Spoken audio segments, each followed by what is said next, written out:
Hello, this is Anil at DiCarmel International Trainers. Let's get into the NCLEX topic discussion for the day. And let's see the question for the day here. All right. So why does fat emboli become a concern with a long bone fracture? Well, I'm sure if you have done some work with your NCLEX review, this is a repeated topic that you would have come across, right? I mean, patients getting admitted with a long bone fracture, maybe femur fracture, maybe after an accident.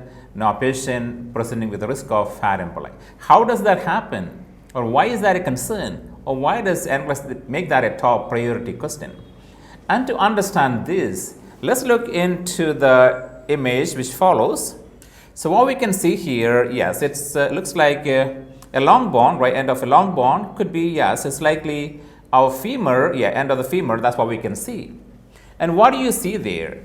Can you see, the difference in the appearance of the bone marrow? So you can see a part that is kind of reddish brown, and then you see a part that is kind of more yellowish. So what is the difference here? Yes, let me explain that. So there are two types of bone marrow as it is listed here. There is red bone marrow and yellow marrow.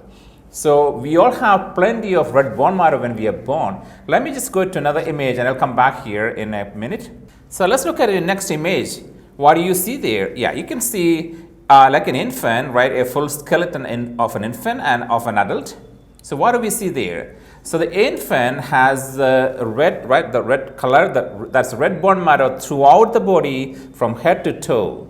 But look into an adult. What do we see there? So in an adult, the red bone marrow is more focused on the head, on the thorax, or up to the pelvis. But the extremities doesn't have any red bone marrow, means there is no functional, red bone marrow, that's a functional marrow. And that bone marrow is kind of absent within the extremities.